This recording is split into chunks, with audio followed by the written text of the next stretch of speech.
Hey there, this is Cosmic Layla presenting for the first time ever an AI text-to-speech in-depth interview from October 28, 2016, featuring actress Claudia Lamb, also known as Heather Hartman from the Mary Hartman TV show. So strap your space helmet on and enjoy the artificial intelligence version. Also, the original text is available at CLCI Webzine.com. How did you get the part playing Heather in the Mary Hartman TV show? I got the part of Heather by going on an interview after school. I met casting director Jane Murray, and she liked my audition so much she had me and my mother watch the 2 pilot episodes that Norman Lear used to syndicate the show to affiliates. I interviewed on a Wednesday afternoon, came back the next day for the callback and met Norman Lear, Al Burton, and Louise Lasser. I got the job on the spot, at the elevator, and started working the Friday with the script read-through and the original cast picture. My life went from public school to a private tutor on the KTLA lot in less than 48 hours. Do you think you became typecast from that role? I had been in the business since the age of 3. And by the time I was cast on Mary Hartman, I had been rocking the braids and glasses look for a few years. In the months leading up to being cast, I did 6 national commercials with the braids and glasses look. As an older teen, I looked nothing like the Heather character, and did quite a bit of print work. All my early work was print work, so going back to it was natural. What was your relationship like on the set with Louise Lasser?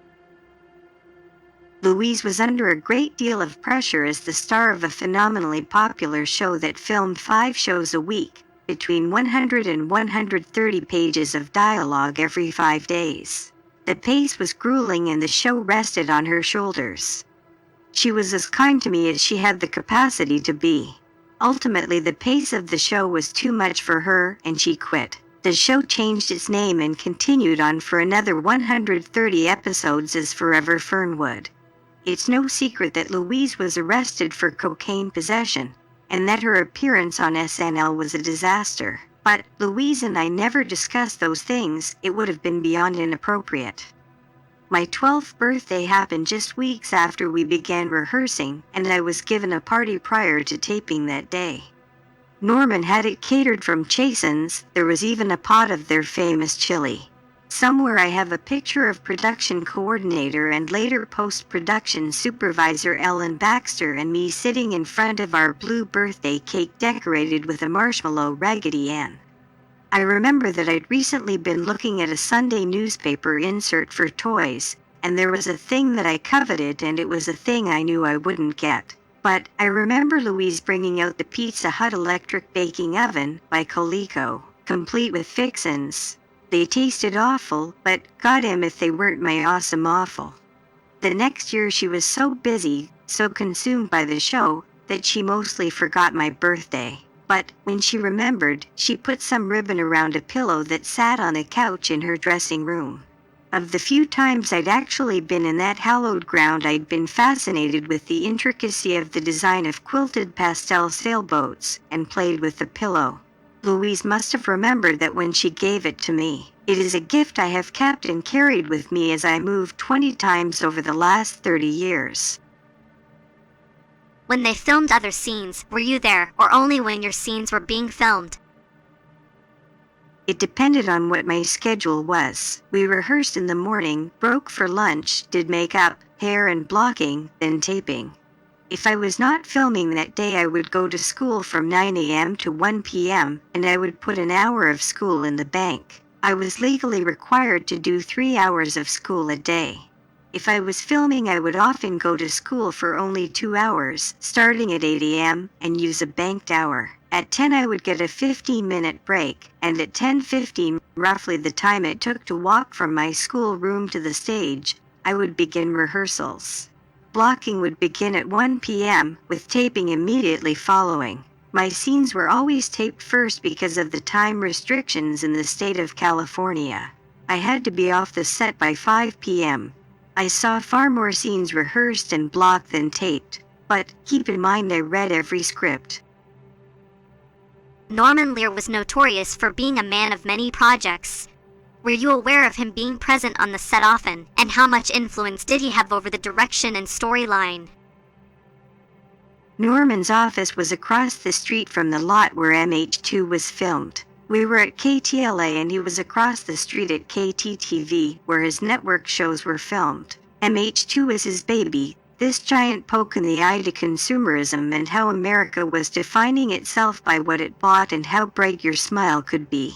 He was around a bunch during the early days of rehearsal, then less so as time went on. If memory serves, he had 7 network TV shows at the same time, and 3 in development. A member of the cast drew Norman as a comic book hero. It's a writer, it's a producer. It's Norman, who comes in and saves the day on stage 5. Norman was incredibly generous to me with his time. He was so nice and welcoming and treated me with such respect that I thought nothing of walking into his office, unannounced, and plopping down across from him at his desk, and having a visit on the way back from the commissary. I never interrupted a meeting and I hope I never stayed too long. But it never occurred to me not to, and he never dissuaded me. I would often leave with a prize or trinket, something some well-meaning person had left him, but the bigger thing I left with was the realization that my ideas mattered and that I was worth listening to. I was in Hollywood in August doing a benefit for a group I belonged to called A Minor Consideration. I hadn't been to Los Angeles in probably 15 years.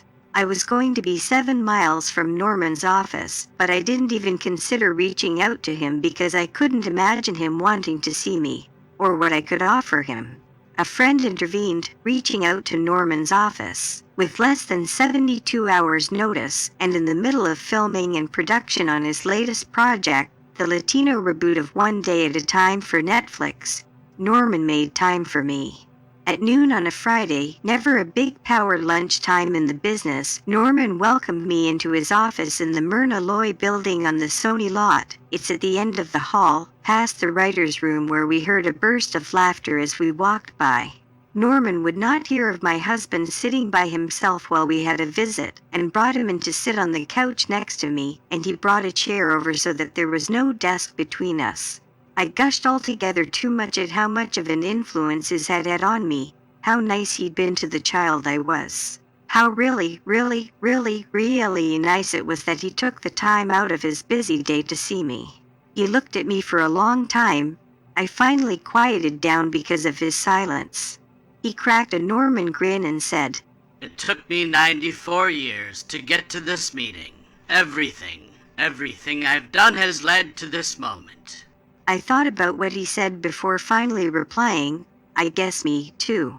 He gave me a full Norman smile with the tip of his head and said, "Now you got it." He is the ultimate mensch. Can you recall any odd occurrences or interesting stories about the show that you would like to relate? Odd occurrences. I was told that Jack Ford, the president's son, wanted to come visit the set to watch the show tape. The only problem is that they couldn't even get a skeleton crew to pass the background check. Once we had a bomb scare called in. Stage 5, where we filmed, had an Esther Williams swimming pool in it. Google it, kids. We taped on the same lot as the Donnie and Marie show, What's Happening in the Brady Variety Hour with Fake Jan, and Chevy Chase's first comedy special post-SNL. I used to ice skate on Donnie and Marie's rink during the week when no one used it. I met Bob Hope, Milton Berle, Chero, Paul Williams, LeVar Burton and Donald O'Connor because of the Osmonds show. Several members of the Doobie Brothers asked for my autograph when they visited the set while filming the infamous concert episode of What's Happening. Interesting. I was in the infamous joint episode where Mary finds a joint in Heather's pocket and lectures her on the evils of drugs while throwing it away. Later, Mary and Tom smoke the joint to see what it's like before going to Faith Healer, Dorelda Doremus's, Doris Roberts, show and forcing her to try to heal Loretta, who was paralyzed when the station wagon full of nuns T-boned her when she was on her way to Nashville to be a star. Such was the nature of Norman Lear's plot lines. It was scandalous for its time, just scandalous, joking about drug use. Many conservatives clutched their pearls as it showed drug use as something other than reefer madness. It was funny that Mary and Tom got high, made fools of themselves in a public way, and ultimately nothing bad happened and the world went on. The week after the show aired, the joints started arriving in the mail. The first one was a pregnant worm taped to some notebook paper with words scrawled to the effect of, "Here's because your mom took yours." "What is this?" I wondered out loud, ripping it as I pulled it off the paper, holding it up to the light. The page who guarded the door looked at my mother with large eyes. She was not amused. She made a big deal of throwing it away and pouring coffee on it. Over the next few days, to my mother's increasing anger, I received a handful of joints. She made such a big deal about it that I just stopped opening fan letters in front of my mom. I would open my letters quickly at the mailboxes by the stage door and throw away any joints sent by well-intentioned strangers to a fictitious 12-year-old in a non-existent town and go about my business. I'm certain those joints were fished out of the trash by any number of crew members. What started as a few good-natured pinners turned into spiffs for all a few weeks in. I'll bet I got sent 50 joints that first month. God knows how many were intercepted. Seriously, who sends weed to a prepubescent? Which Mary Hartman episode was your favorite and why? It's hard to pick a favorite. I loved playing with the trained wolf that was on set for the Johnny Doe story arc. The dream sequence where Mary was in her perfect house with her perfect husband and perfect daughter was really fun to shoot because I got to be the anti-Heather. I have a picture somewhere of me all tarted up with giant platform shoes and a short mini skirt during the pornography in Fernwood arc. That was a hoot to do. Heather's most famous line, and the one most often repeated to me at inopportune times, is from show number 3 and was my first ever scene. I got cramps. Now, Heather's first scene was supposed to be with Mary in the Hartman kitchen. The script from the original episode 3 has Heather seeing and understanding that her sexually active Aunt Kathy, played by Deborah Lee Scott, is coming home at 8 o'clock in the morning after having been out all night. Kathy enlists Mary's help to avoid their mother's wrath as Heather is shoved off to school.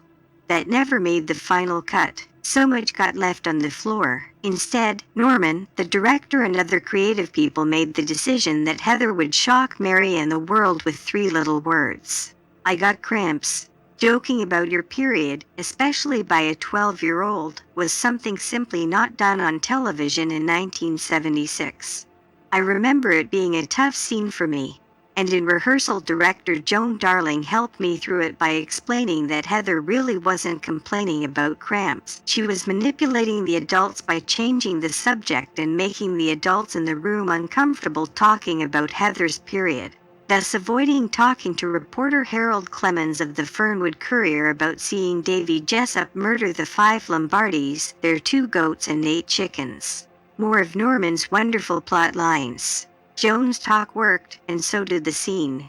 This scene played the 3rd day Mary Hartman aired, and it sets the tone for Heather being wilier than Mary and willing to go for the low blow to get her way. It blew the doors off of a public used to adorable children saying quasi-adult things to a laugh track. I got cramps, defines Heather.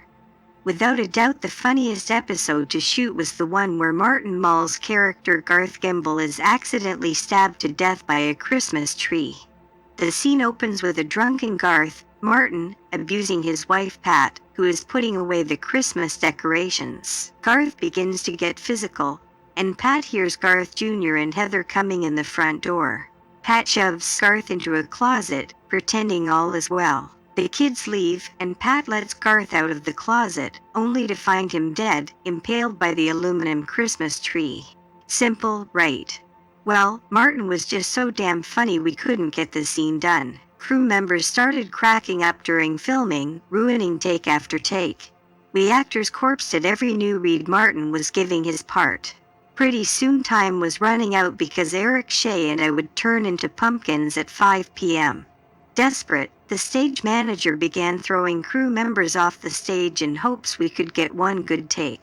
Finally, the director called Martin on the phone and begged him to stick to one read so we could get through the take. We got it done just under the wire, and I rode home that night with sore cheeks. Being a youngster on the show, did you have any special difficulties working with the adult actors? As a young performer, I had a very, very good memory. I would show up on set every morning with that day's script memorized. At that age, I didn't understand how everyone else didn't have their scripts memorized by call time. It took me a bit to finally understand that I was not helping my fellow actors when I provided their lines for them when they paused to retrieve it from their gray matter. It took a while to realize that I was, in fact, being a rude pain in the ass. Are you anything like the character, Heather? Well, Heather is 12 to 14 years old in perpetuity. I am a 52-year-old award-winning smart-ass journalist. Are you asking, was I like Heather? Or how much of myself did I bring to Heather? I was not much like Heather as a person. While I did understand her deeply cynical nature, she said things to her mother and others that revealed a person who forged personal relationships by purposely hurting and disappointing people. In school, Heather was the girl who told the younger kids that Santa wasn't real, while I, Claudia, was the girl who steadfastly believed Santa was real, even when girls like Heather tried to disabuse me of the notion. The things I brought to Heather were things that I remember thinking would get me the most in trouble at home. Heather very much ran her mother, and I did not. The unvarnished scorn and lack of respect Heather had for Mary was evident in the way she talked back and down to her, as well as the body language that showed that Heather was completely in control and actually took pleasure in hurting her mother. Heather was every mean impulse come to life. But it was fun to pretend to be this awful person while suffering no consequences, and as a bonus I got paid, and for a while I was famous for it. Why did you decide to drop out of show business, i.e., television, theater, film? What odd nomenclature. Drop out of show business. Drop out is defined as 1. Cease to participate in a race or competition. 2. Abandon a course of study. It's funny how we accuse people of dropping out of fame, but other people are allowed to quit their jobs or change careers. Society doesn't say we drop out when we leave or transition to any other business. I was 20 when I took a sabbatical from the business I had been working and paying taxes since I was 3 years old. I'd held my SAG card since I was 5, and my AFTRA card since age 7. I'd done dozens of commercials and voiceovers. I'd booked at least 100 print jobs and was the face of a Mattel toy before I landed the part of Heather Hartman and shot more than 400 episodes of Mary Hartman, and Forever Fernwood, all while attending public school in the gifted program. I was put ahead a year and doing a dual enrollment in high school and college courses. I took singing, dancing, tumbling, fencing, writing and acting classes in the evening and on weekends. I performed at the USO in Hollywood and actually found time to be on the ski team at CSUN as well. If I was an adult with that resume, no one would have asked why I took a break after 17 years. That said, there were other factors besides just burnout that made me leave the business. When I was 20, happiness was Hollywood in my rearview mirror. Leaving Los Angeles was a way to preserve myself. After a childhood of running my life as a stage mother, my mom had gotten her agent's license and had assumed total control of my personal and business life. She hated that I was wasting my time on college, and I had to check in with her in between each class in case there was an interview. She pressured me to bob my nose, get breast implants, dye my hair blonde, and change my name to Patsy. I don't know what would ever have become of Patsy, but Claudia got the hell out of Dodge while she still had the chance. That's why I and dozens of my colleagues are a part of a minor consideration. People like my mother are far too common in the business. Let me answer your question. Almost every penny. My parents stole most of my money and acted like they did me a favor. They were legally able to force me to work and steal my money. Wrap your head around this. Animals have greater protections in Hollywood than a minor actor. That's why I'm part of a minor consideration. We must protect the children working today and those in the future and offer support to those of us who gave our childhood to the business. I cannot describe how wonderful it was to find people who knew exactly what I'd been through. Fellowship of that nature is profound and changed me for the better because I knew for the first time I was not alone in this experience. How did you get involved with news and talk radio? 2 years after I moved to Denver, I got married, and a year after that, I had my son. The pregnancy was quite difficult and required months of bed rest. At that time, I started voraciously reading Denver's 2 daily newspapers from cover to cover. I subscribed to Newsweek when it had news and read the News 1986 encyclopedia from cover to cover.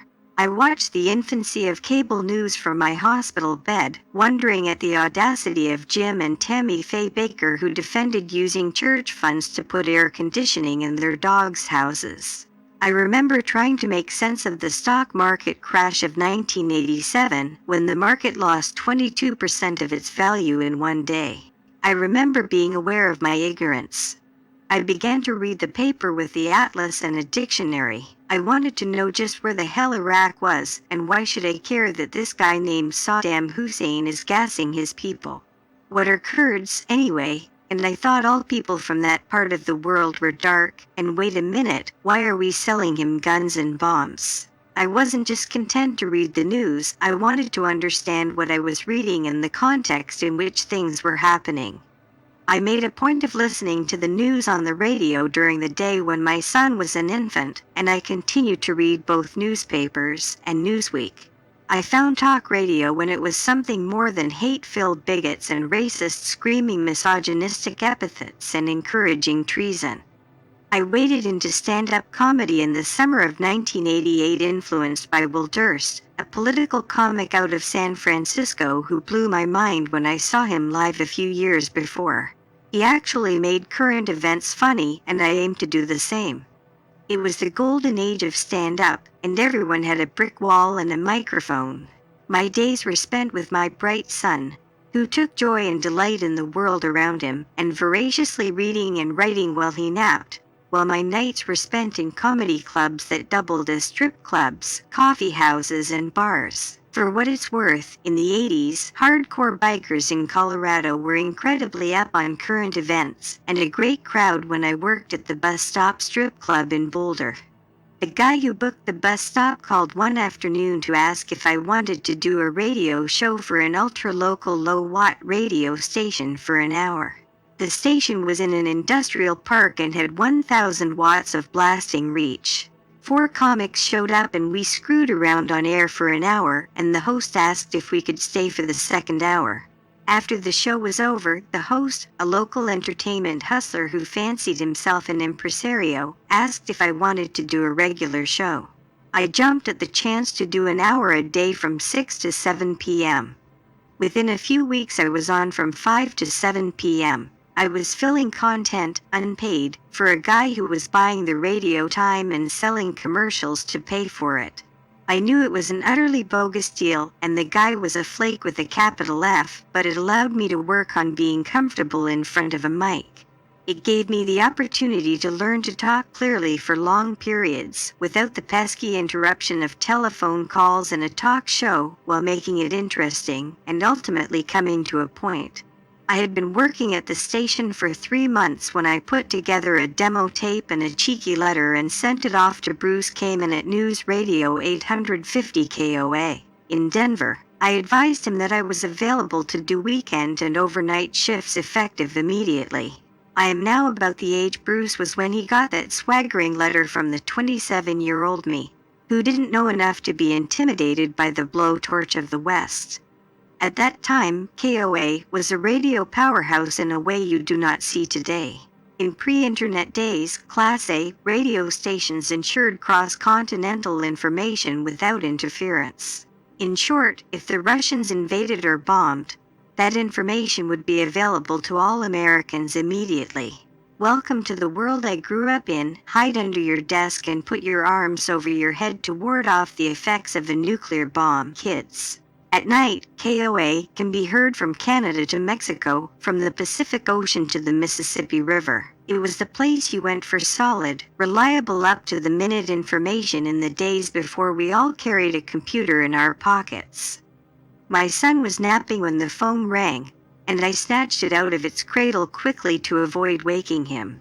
This was in the days before caller ID, and I expected it to be my husband's mother who lived a few miles away. My mother never would have called midday when telephone rates might be as high as 25 cents a minute. A gruff voice barked, "This is Claudia Lamb. I'm Bruce Kamen. I heard you're available to work." I wish I still had that original demo tape I sent Bruce, who went on to become my mentor. It must have been awful and terribly amateur, but Bruce heard something in me that he thought could be polished. I remember him telling me, "There's something about you, don't ever lose it." That part that some PDs will see as a negative is the same thing a good PD will see as a positive. Don't let them grind down you. I was a talk show host for many years, going on to WKRC, KCMO and KHOW and a few others we don't need to mention.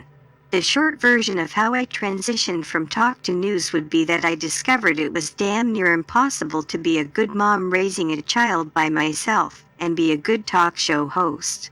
The two biggest problems were that I didn't want to have to keep moving my child from state to state and school to school, as is the nature of radio talk show hosts, and I had already seen that several of my son's teachers were angry about my opinions and took it out on him.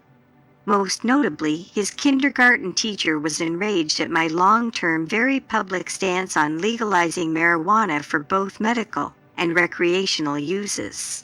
Mrs. Sims was a bitter old woman who was cruel to my son because of it. She would listen to my show and then try to get my 5-year-old to justify my opinions. One day as I picked my son up and she started in on me, I handed her my business card. She asked what it was for, and I told her to call me at work to talk about the things I said at work. I stared her down, and when she broke eye contact, I told her, "I don't call you at home to complain about your poor teaching skills. Kindly don't bother me on my time off about how you think I could be doing a better radio show. Call my boss if you have a problem with me, but never, ever try to engage me or my son regarding my job ever again." Of course, she was an overbearing bitch to my son for the rest of the year. Ultimately, traffic reporting and then news offered the most stability for a young single mom. What I found in news is that I have an ability for research and writing that translated to award-winning journalism, plus I have excellent scanner ears that pick up all kinds of stories. My best work was at KGO Radio in San Francisco, the grand dame of news talk radio, and where Bruce came and worked until his death. He had been hired from KGO to KOA for just a few years, and then he returned to his beloved city by the bay. Bruce was long dead when I was hired at KGO, but it felt like the completion of a huge circle in my life. I know he would have been proud of my work there. In all, I spent nearly 25 years in radio. I loved it, but it's not the business I knew and loved anymore. For some insight into what happened to radio, please read the piece I wrote that went viral in April of 2016, just after KGO Radio was killed by Cumulus. In your years of working in radio, do you have any memorable moments with callers, guests, or interviews? It was my humble pleasure to interview Rosa Parks in 1993. Billy West, voice of Ren and Stimpy, told me to ask Howard Stern what color panties he was wearing when I started his interview to throw him off kilter. It worked. The first time I heard about the New World Order was in 1988. People have been shoveling that bullshit conspiracy for 30 years and tacking it on to whomever they disagree with politically. I had the pleasure of speaking to Barack Obama and Hillary Clinton in the days leading up to the 2008 election. Mitt Romney was unavailable. Once I had Chef Paul Prudhomme booked to shuck his new diet book on my talk show. He was too fat to make it up one flight of stairs to do the interview.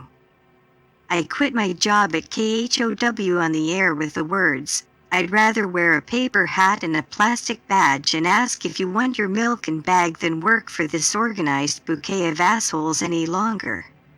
For your information, I'd come into work that afternoon to find a pink while you were out note taped to my office door with the words, "Effective Monday, your show will go from 9 p.m. to midnight." The same show my contract stipulated should run from noon to 3 p.m. On Fridays at KGO we had comics in the studio, and I had the pleasure of spending time with Patton Oswalt, Louis Black, John Oliver, Wyatt Cenac, Bob Saget, Greg Proops and Imo Phillips, among others. What a tremendously gifted group of entertainers. David Sedaris sent me a postcard after we had a lovely chat while he was promoting his book, Me Talk Pretty One Day. I still have it. But here are some stories I shared on Facebook and my blog in the wake of Grab Them by the Pussy. Radio in those days was an incredibly sexist business. Number 1. When I hosted the morning show at KCMO in Kansas City, Conrad Dobler exposed himself to me on a regular basis in the studio. A former Oakland Raider, he was dubbed the dirtiest player in football. He once whipped it out and asked if I wanted some of Uncle Conrad's hot throat cream for my sore throat. He would stick maxi pads to my desk marked with a red Sharpie and even defaced a picture of my child. The GM refused to put a stop to his behavior, saying with a shrug, "What can I do?" Dobler's harassment became so bad I abandoned my desk in the talk pit, instead sharing a desk in the small room between the AM and FM studios with a lady who was fighting her own sexism battles. I didn't speak out because women in radio who complained about sexual harassment never worked again. Oh, and the asshole GM told a bunch of other GMs I'd sued them for sexual harassment, even though I hadn't. It brought my price down at my next job. This shit is real. Not okay. Number 2. In February of 1994 I spent an evening with Orville Redenbacher's hand welded to my ass against my will. I was a talk show host at KHOW in Denver. There was a cross-promotion at the station with Redenbacher and it involved an in-studio interview and both of us doing personal appearances at the Wynkoop Brewery, Governor Hickenlooper's place. When I met Orville he was in a gray suit with a white shirt and the iconic bow tie. I went to shake his hand, he was in his 80s, but he grasped my hand and pulled me forward in the tiny studio, looking for a hug. Surprised, I complied and found the old coot's hands all over my ass and he tried to kiss me. I fended him off and we did the interview. He flirted with me during the commercials. Before he left he gave me his phone number and told me he'd love to have me come visit him in San Diego where he lived. He gave me a grin and pinched my ass. I was flabbergasted.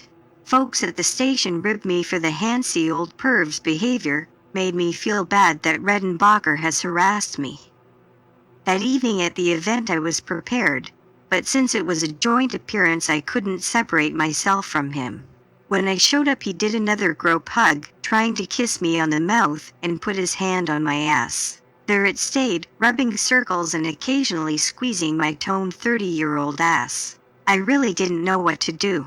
He was a powerful, famous man who was an important client to the station. So I let him rub, pinch, pat and squeeze my ass the whole time. When the appearance was over and he'd made me promise to call him in San Diego I felt like I needed a silkwood shower. I disentangled myself from his 17 arms in gaping maw and went to gather my coat and briefcase. Suddenly Orville's grandson, who had been traveling with him, was looming over me. Don't even think of calling Grandpa. What?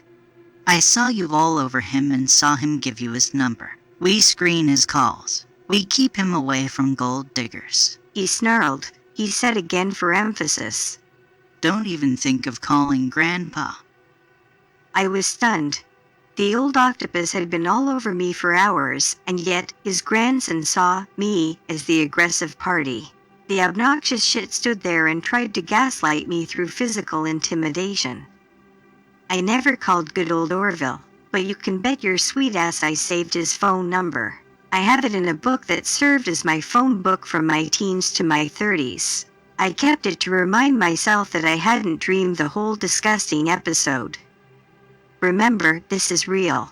It is happening to your sister, your mother, your wife, and your friends. It's time to change the paradigm. Sexual assault is real. Not okay. Number 3. It's 1991, and I've been hired at WKRC in Cincinnati. It's a real station, look it up. They're changing formats, sort of. They want to be part of the Great Talk experiment, and it's my first full-time gig. The problem is they only want a talk show from 10 a.m. to 2 p.m. Monday through Friday. The rest of the time it's oldies music. Oh, and then there's the cinder block wall of a half-hour newscast from noon to 12:30, followed by 15 minutes of Paul Harvey. Thinking I had a shot of making that horrible format work. Youth. I took the job they offered me at the interview and agreed to move my family to Cincinnati in a few weeks. I was to start Monday. That first day, April 1st, I'm ready to prove my mettle. The news ends, the sweeper plays, and I'm waiting for Wild Wild West by ASCAP Club to play. Instead, the guitar riff from The Bitch Is Back by Elton John starts cold. I sit there for a moment blinking. First, I think the producer has made a mistake, but then I see the look on his face. He's smiling. I'm confused and am trying to focus on opening my first show, and I realize the PD is at the door laughing, along with any number of male colleagues. It dawns on me what music is playing, and I am hurt, mortified, angry, humiliated. I feel the sting of tears in my eyes as I realize what they are doing to me. I swallow, breathe, smile like I'm in on the joke, and open the mic and the show. What I assumed was an April Fool's first day on the job hazing was to be my regular music. My PD refused to allow me to use any other intro but The Bitch Is Back. Every single show. Walking into that studio to hear myself called a bitch every day was beyond degrading. But my male colleagues made sure I knew I was in a man's business and heaped the humiliation on me. This is a real fight the females in your life fight. Sexism is real. Not okay. Number 4. WKRC Part 2. You're just not a good sport, my program director told me at the end of my first week. You know, the one that started with my being forced to use The Bitch Is Back as my theme music. I'm sitting in my PD's office for a sound check and show meeting, an event that shouldn't even happen for a few weeks that he has turned into a daily exercise in torture that lasted at least an hour. My not being a good sport was because I had complained to him that the day before, someone had taken the picture of my 3.5-year-old son I put on my cubicle wall and driven red thumbtacks through the eyes. I was furious and put a note up next to the picture. This isn't funny. This is a picture of my son, who is 1,200 miles away and whom I miss very much. His grandma sent me this picture. That morning when I got to work, there were more tacks in the picture outlining his smile and 2 pennies taped to the note. I was apoplectic. The Morning Guy's producer sauntered by and informed me that I had no sense of humor and admitted his boss had done it. Maybe I was not fit to be in radio, opined the teenager who had never, ever been on the air. I listened to my boss tell me how I needed to roll with the punches, him being oblivious at how he utterly abused and misused the metaphor. You're not supposed to dodge punches from your co-workers. I couldn't get back to my hotel room at the Omni fast enough, so I could call home and talk to my son and ground myself, remind myself why I was doing this. As I was changing from my suit into my sweats, I had the radio on, listening to the station. A promo came on that made me stop dead, my foot poised above my sweatpants. Win lunch for your office for Secretary's Day. All you have to do is send Claudia Lamb a picture of you sitting in your boss's lap. I tripped on my sweatpants in my rush for the telephone to ask my boss what the hell was going on. Isn't it great? Said my PD. I could hear him leering on the phone. I spoke eloquently about how dehumanizing and sexist this promotion was, and how it contributed to a culture of misogyny, and how I didn't want the stink of it on me. He admitted that it was a publicity stunt he dreamed up to get some cheap publicity for my show. I was aghast and strenuously objected, but I was contractually obligated to participate. The following Monday I read the promo liner cards in my utmost cardboard voice. I was white-hot furious at being dragged into a sexist promotion. It was bad enough they were still calling it Secretary's Day, but to drag me into humiliating people so they can eat. A few minutes later one of my callers slid into me. She couldn't believe I'd do something so sexist. I told her that I found the whole thing in appallingly bad taste, but that I was a professional and would meet the terms of my contract. The blowback was swift and severe, and for the most part I avoided being the brunt of it. People were furious at my boss and the calls poured in that first afternoon, my boss grinning and loving it. The next day, someone in corporate HR told him that the station could be liable if there were a sexual harassment suit filed, and that promotion was pulled like a needle across a record. He saved face by giving the prize to a small business owned by a married couple. He honestly thought the avalanche of shit he brought down for his sexist promotion was a success. It wasn't okay then. It's still not okay. Number 5. WKRC Part 3. The hits kept coming when, about a month after I started pushing a rock uphill for 4 hours a day, my PD announced we would be getting station jackets. He had decided on a members-only style silver satin jacket with the station logo on the back and the employee's name embroidered on the front. Sure, the style may have been half a decade late, but the good news was we would have to pay for it ourselves. This was something the PD didn't bother to tell anyone before taking their size and ordering. I remember him walking around the station hitting people up for $60 to pay for their own company branding, and the stunned looks on everyone's face. One person told him they'd never have ordered the jacket had they known they would have to pay for it themselves, and the PD grinning, "I know. That's why I didn't tell anybody. I wanted everybody to be wearing one." When the big day came, and the jackets finally arrived, the PD stood with the crowd gathered, handing them out of the box in a fashion that suggested they were gifts he had paid for. He made a show of handing each person their jacket. Mine was one of the first he handed out when the crowd was the largest. The PD took it out of the plastic bag it was in and held it up for all to see, first showing it to the left and then to the right. "Bitch" was embroidered in large cursive letters on the left breast. The assembled crowd roared with laughter. That asshole made me pay for my own jacket, and then ruined it with the repulsive epithet he knew offended me. I again felt the sting of tears, but wouldn't give them the satisfaction of seeing me cry, and gamely grinned. I snatched my jacket out of his hand and left the laughing crowd, going back to the desk upon which I knew I couldn't put a picture of my family without it being defaced. That night at home I took a pair of manicure scissors and tweezers and carefully cut that vile epithet off of my jacket. I painstakingly pulled every black thread out of the silver satin, and in the morning took it to a tailor on the way into work, explaining what I wanted done. A few days later I sported my WKRC jacket into work, with the name Claudia embroidered in cursive over my left breast. My PD was angry I'd changed the jacket he was so proud of. I was again told how little sense of humor I had. I was a bad sport. Thankfully that job lasted only 4 months. The parent company switched formats again, and paid off my contract in full. I earned every penny the hard way. The sad thing is, I haven't finished telling the worst stories of the sexism I have experienced over the years, and grabbed them by the pussy is long out of the news cycle. Sexual assault is passé and old news. You want to know what's worse? There's a story so awful I still can't bring myself to share it. I still feel the shame at the notion of sharing it with any but my closest friends. And that, my friends, is how rape culture festers.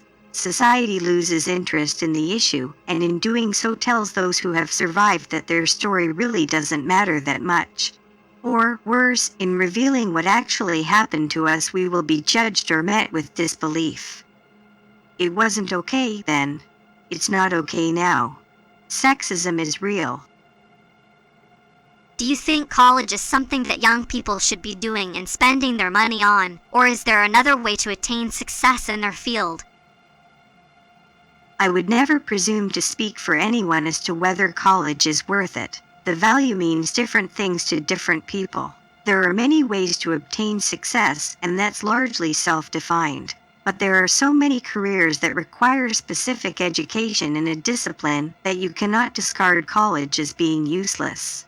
I want a doctor who has gone to a university, preferably one that has a demonstrable aptitude for medicine or surgery. I want to fly in airplanes designed by engineers who excel at math. I think what our schools should be telling students is to prepare for the automation of everything. The larger problem we will have in the country, whether we are college educated or not, is that most every job will be automated. For the most part, those employed will be people who maintain, repair and design the machines and manual labor. We are moving into an era where both the college educated and those with a secondary degree are facing a shrinking job market and flat wages. What are we, America, and the world going to do with the increasing numbers of people who cannot find work that would make a career? What does it do to the psyche of a society when the vast majority know that no matter what they do, their work life will be menial and uninspiring, and there is no stability or place to move up? Perhaps life at the auto plant or steel mill post-World War II to Reagan was uninspiring as well. But those workers had a pension, a job for as long as they wanted, and the possibility of advancement. Those people could afford a house and family, and if they were prudent, maybe an acre to fish on in the summer. Their children could afford to go to college because tuition costs were kept low through progressive taxes, allowing them to work part-time during the school year and full-time during the summer, and graduating with little or no debt. Today's college graduates lack the opportunities of their predecessors, and do so tens to hundreds of thousands of dollars in debt. At the same time, their peers who chose to forego college, or could not get in, don't have blue-collar jobs available to them either. By 2030, automation will leave us with a huge segment of the population that is unemployed. How we plan for that inevitability instead of reacting when it happens, think climate change, will chart the course for humanity. How will we feed and house people who cannot find work? How will we channel the potential of our populace? How will we allocate our resources and tax revenues? Will we continue to treat a good education as something only wealthy people deserve? Expect social upheaval similar to the Industrial Revolution, with survivors being those who can adapt the fastest. Are you interested in wildlife conservation? If so, what species do you think are important? I am for conservation of resources, which leads to conservation of wildlife. The health of any ecosystem is dependent upon clean water and an adequate watershed, the amount of acreage left undeveloped, and the diversity of animals to maintain a stable food chain. People like Clive N. Bundy and his son Ammon, who took over the Malheur Wildlife Refuge, sicken me. They pretend BLM land belongs to them and do not think they need to pay grazing fees nor husband the land with any eye to the future. That land belongs to all Americans. If everyone in the country treated the land as his family and followers do, there would be no natural resources left on public lands in a generation. I am lucky enough to live in a county and state which value open and public spaces. Jefferson County has 83 square miles of open space, 53,000 acres, spread across 28 parks, with 250 miles of bike paths. 43% of the state of Colorado is some form of public land. Think about that, nearly half of the state is protected from mass development and is available for recreation through conservation. I came to Colorado for 6 months, and a major deciding factor to staying and coming back every time I move away was the spectacular natural beauty which can't be spoiled through development, something that is still ruining my home state of California. I don't think any species is more important than another, as they all play a vital role in a thriving ecosystem. If you're asking me to pick a favorite animal, Well, bald eagles are cool as hell, and every time I see one is a treat. I've been unexpectedly up close and personal with moose a few times, and that will make your sphincter clench. I snorkeled with sharks and manta rays in Maori in my 40s, a feat I don't know that I'd have the courage to do again. Dolphins are damn magical, and it should be illegal to have those horrific swim with dolphins attractions. I've seen whales up close in a small craft, which made me feel very small indeed. I watched pupfish spawning in Death Valley, have seen the monarch butterfly migration in the Sierra Nevada. I hope to see polar bears in the wild and the Great Barrier Reef before climate change makes them extinct. No animals are inherently more important than others, even humans, and all play a vital role for a healthy Earth. Except squirrels, they're just bushy-tailed balcony rats. Just kidding. I mean they are bushy-tailed balcony rats, but even they play a vital role. I mean, hawks and falcons have to eat, am I right? Conservation protects the soul of our wildness, which in turn protects our souls from the ravages of concrete canyons and 24-hour connectivity. A quote by Nelson Henderson: "The true meaning of life is to plant trees under whose shade you do not expect to sit." You are a photographer, are you not? What kinds of images do you prefer to capture? I like to take photographs that capture the moment or something absurd. I like the play of light or the singularity of an object. I enjoy putting together retrospectives of how an object changes over time or seasons. I am a fan of dramatic weather and the after effects. I prefer inanimate objects and events over people. It takes a real skill I do not possess to bring forward someone's personality via candid photography. I think the most gracious way you could describe my photography of people is that I take snapshots. Perhaps that stems from the fact that my mother was a professional portrait photographer and I simply could not hold a candle to her skill. But I can see that my pictures of people lack a certain animation. What I like to do is tell a story with my photos. I don't want a picture of a late spring storm. I want a photo of tulips struggling under the weight of unexpected snow, or the blanket of green leaves on the street after a tree is denuded in a vicious hailstorm. I took dozens of photos of Lake Tahoe from the same spot, showing how the seasons unfolded and the lakes dropped during the ongoing drought.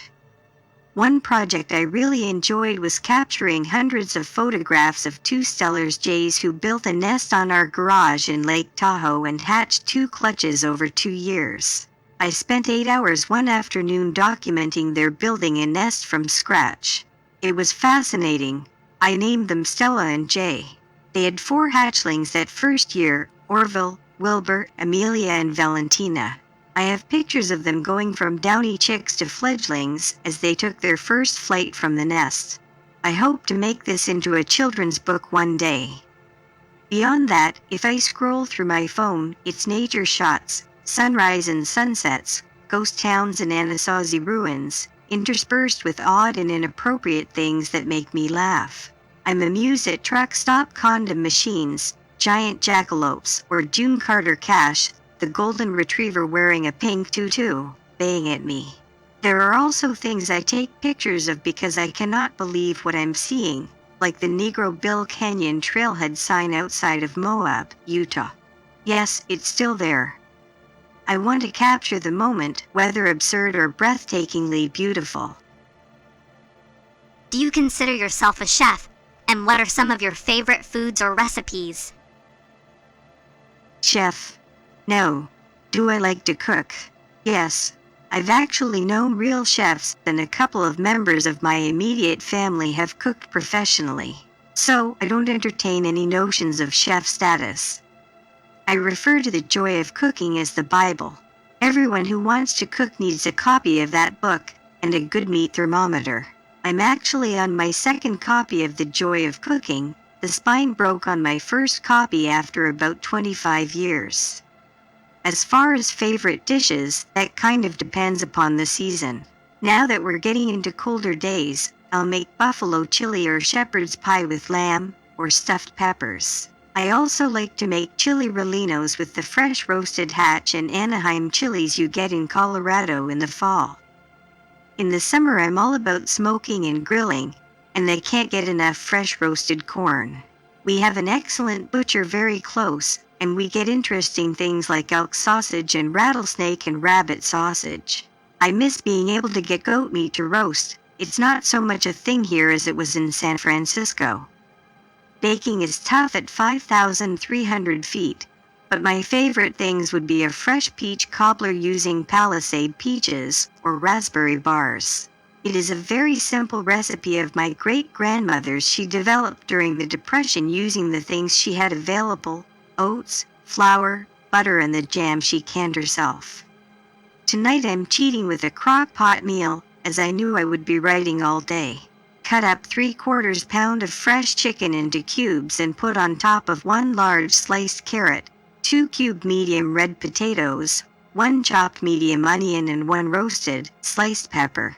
Top with half a jar of butter sauce, or tikka masala sauce. Cook it low for 6 hours, stirring halfway through. Serve with toasted naan. It's simple, hearty fare.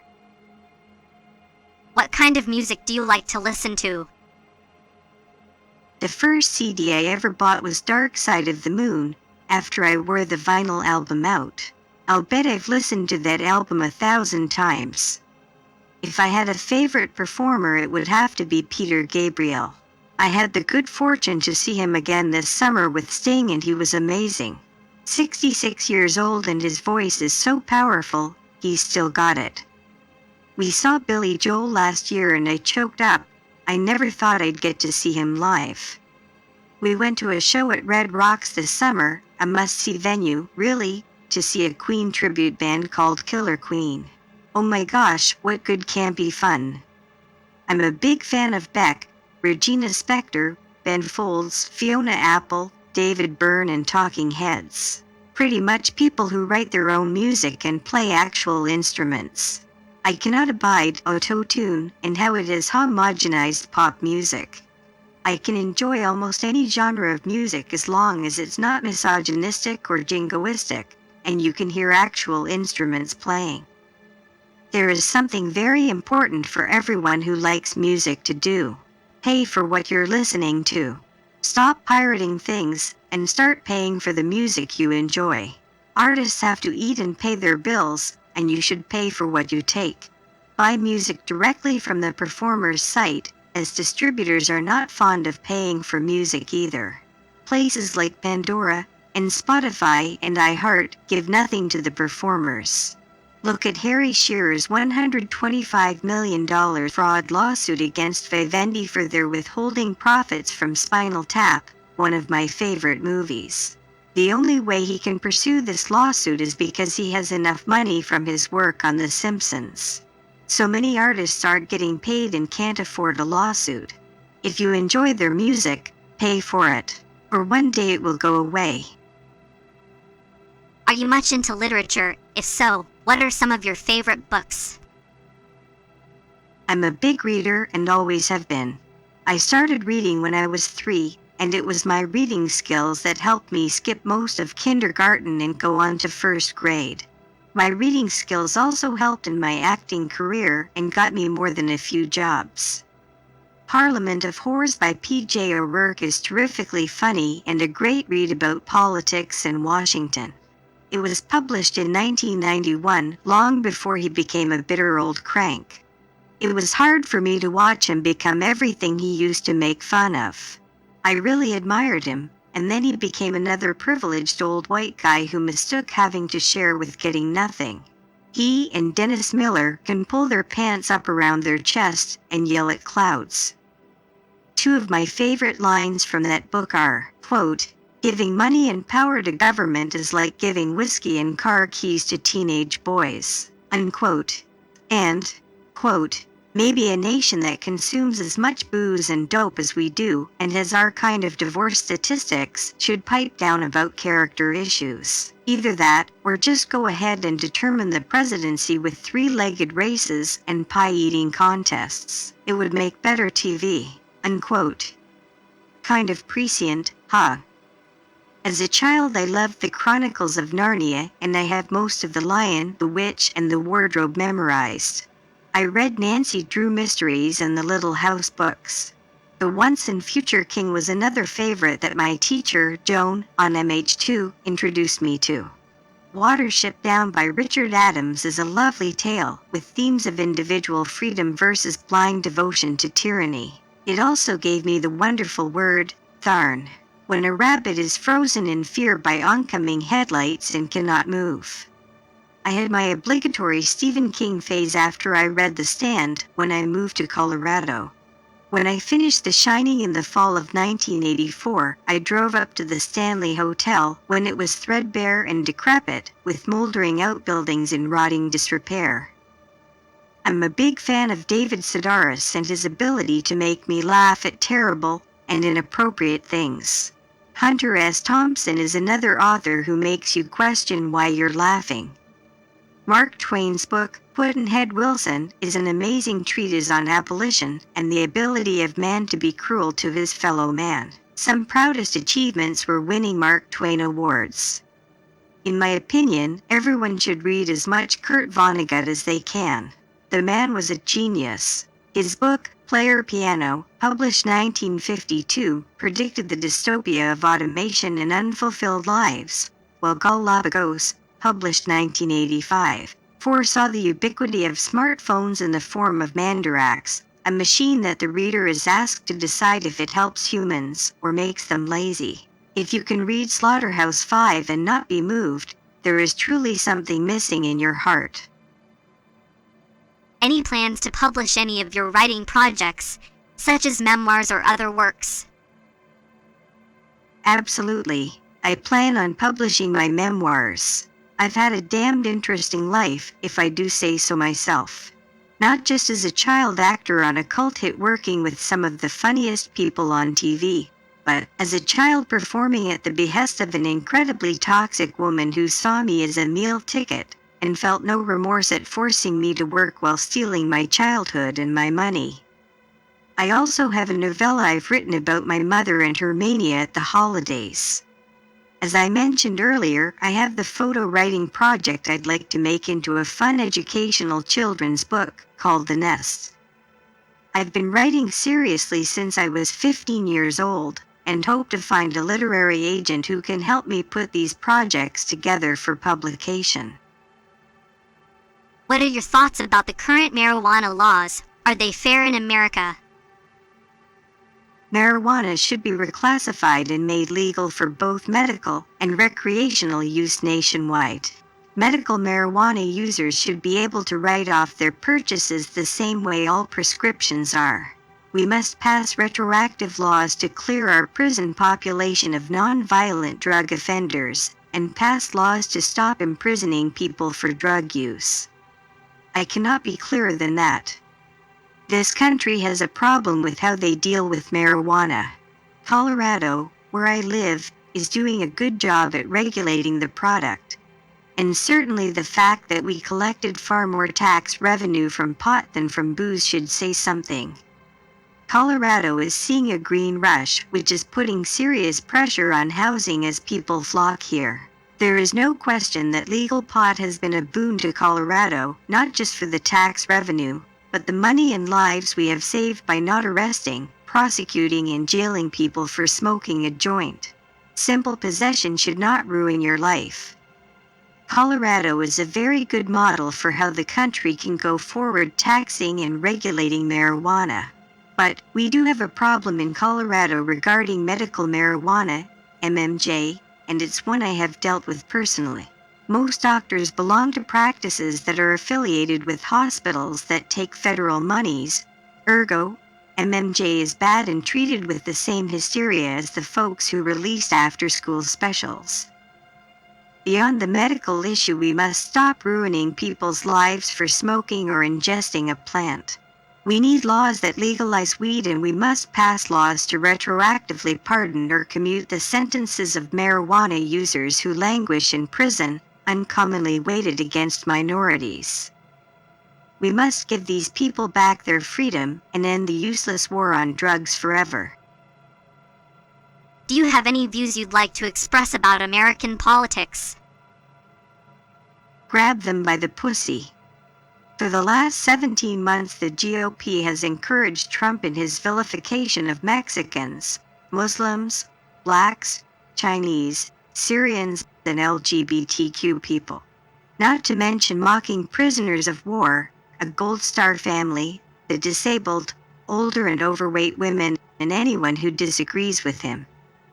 They nodded and excused his bragging about breaking the 1st, 2nd, 3rd, 4th, 7th, 8th, 9th, and 10th commandments. They ignored his fraud indictment and being sued for $50 million for his bogus Trump University.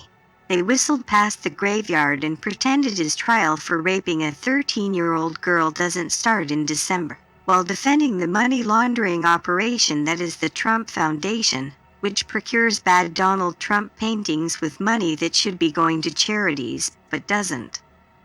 The GOP tolerated bald-faced lies and slander, Trump's threatening the press corps and his promise to violate the 1st, 2nd, 4th, 5th, 6th, 7th, 8th, 9th, and 14th Amendments, and to end abortion, voters' rights, civil rights, marriage equality, and the EPA.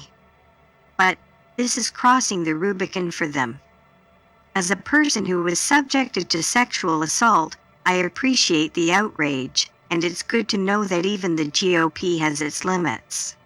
But seriously, where the hell have you been the last year and a half?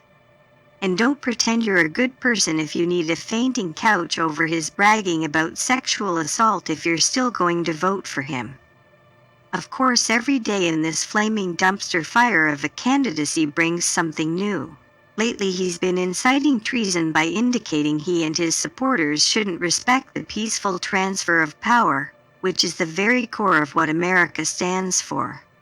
People cheer as he says journalists should be jailed and/or killed. His supporters are vilifying the free press using the phrase Lügenpresse, a Nazi term that means lying press. Mexicans are rapists. POWs aren't heroes because they got caught, and U.S. soldiers with PTSD aren't strong. A woman questioning him has to be on the rag. Syrians should be put in concentration camps and then deported. Muslims should have to register and wear ID tags, and mosques should be closed. He saw thousands and thousands of Muslims cheering in New Jersey on 9/11 despite no such tape existing. He says protesters at his rallies deserve to get beaten up, and promises to pay the legal fees of people who will commit violence in his name. He said he was the first guy to predict terrorism. He mocked a disabled reporter and derided the mother of a dead soldier. He lied about his first wife competing in the Olympics for Czechoslovakia. They didn't even field a team that year. He is a birther who spent a goodly sum investigating Obama. He has left taxpayers in Puerto Rico on the hook for $50 million in bonds for the Trump-branded golf course they managed into bankruptcy. He claims he could stand in the middle of Fifth Avenue and shoot someone and not lose votes. All of this, and grab them by the pussy, was just too much. Okay. What was it? You're worried he'll treat your chattel like that. Any plans for the future? I will continue to be an advocate for former child actors through a minor consideration. Most people don't realize how tremendously hard it is for child actors. It's isolating, and you're surrounded by people who make money off of you, and they aren't necessarily looking out for your best interest.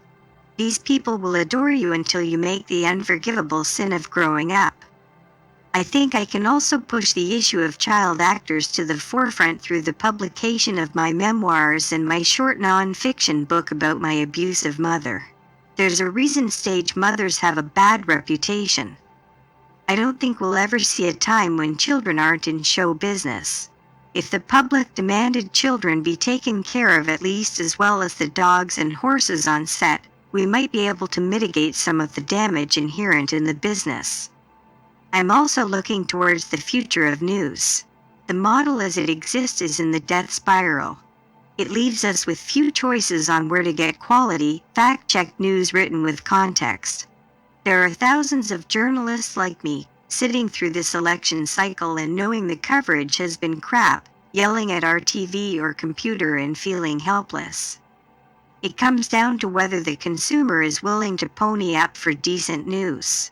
It's a corollary to what I said before about supporting artists and paying for music. Don't expect to get news for free, and if you don't support it by paying for it, news will go away.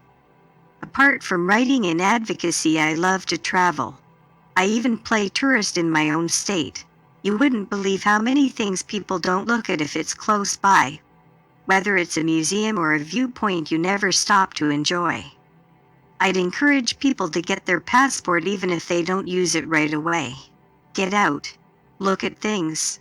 Carpe diem. Don't wait to take that hike. Don't put off seeing what you want to see. Because one day you won't be able to do it. That's reality. When you're forced to take it slower and rest longer in between, you have wonderful memories to look back upon, and not regrets.